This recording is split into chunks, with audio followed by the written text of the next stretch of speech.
Good morning, beautiful souls. It's Monday, February 10th, and you're tuning into Blue Mountain Morning, where we turn the chaos of the day into moments of clarity. And what a crisp, beautiful morning it is. I'm Mark, joined as always by my slightly caffeinated friend Alex, and we're here to help you find your center as the day begins. Slightly caffeinated? Mark, I'm practically vibrating, but you know what? That's exactly why we need these moments of pause, these precious minutes to just breathe and connect. And that's exactly what we're going to do today. Friends, we've got some fascinating stories to share, some thoughts to ponder, and maybe even a few surprises along the way.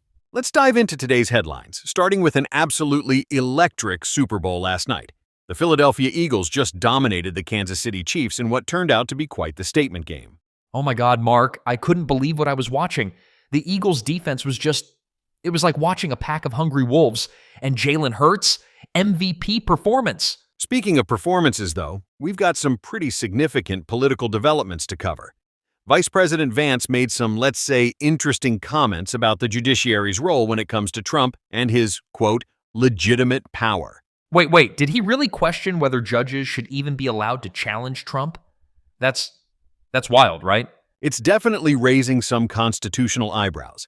But perhaps the biggest impact on everyday Americans might come from the president's latest announcement on trade. The tariffs. You're talking about the tariffs, aren't you? 25% on aluminum and steel? My coffee machine's going to cost a fortune now. That's right. The administration just announced these new tariffs, and we're already seeing reactions from our trading partners.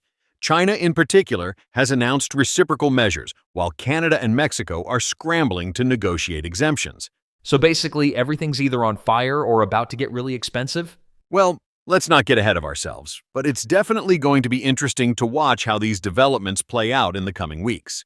Supporters of the president point out that he's a smart businessman and is good at making deals. You know, while we're talking about significant trends affecting Americans, there's something that's been weighing on my mind lately.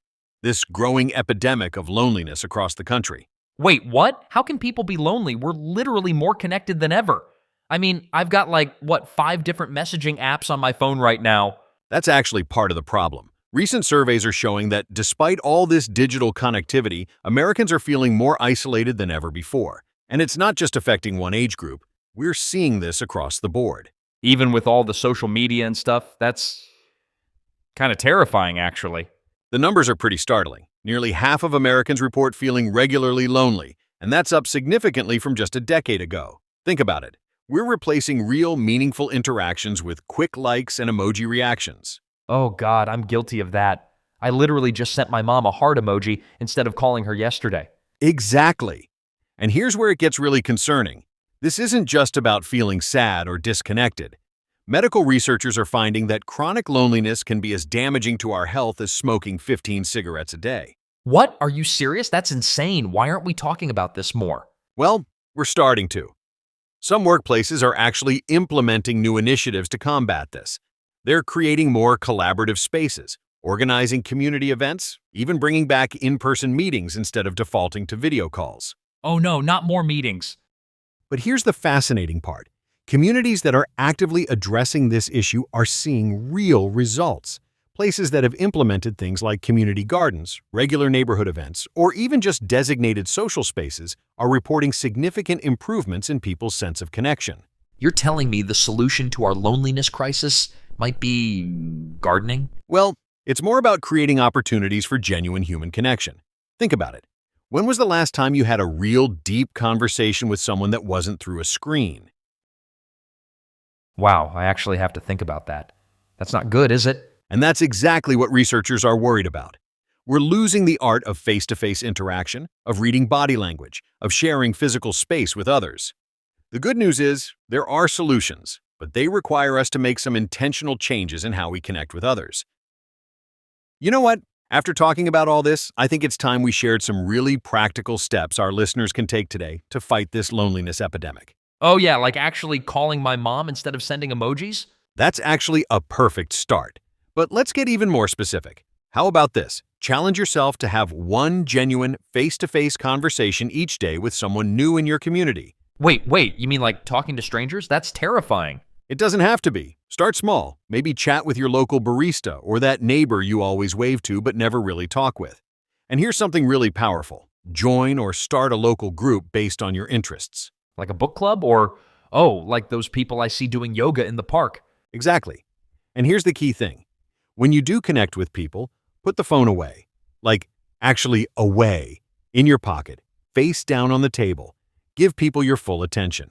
My phone is literally in my hand right now. I should probably put it down, huh? That would be a great start, Alex. Remember, real connection isn't about being perfect. It's about being present.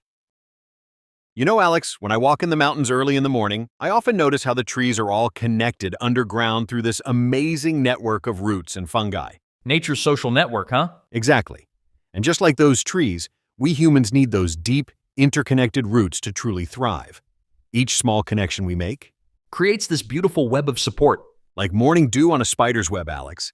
Each droplet might seem small on its own, but together, they create something absolutely magnificent. And that's exactly what happens when we reach out, one conversation at a time. That's actually really beautiful, Mark. Really beautiful. Well, folks, that brings us to the end of another Blue Mountain morning. I'm still thinking about those trees, Mark. Thanks for starting your day with us. Remember, tomorrow's another chance to find those meaningful connections we talked about. Oh, and don't forget to join us tomorrow morning for more conversations that'll get your day flowing like that perfect cup of coffee. And if you like our podcast, recommend it to your friends and family. We really appreciate it. Until then, stay curious and stay connected. This is Blue Mountain Morning.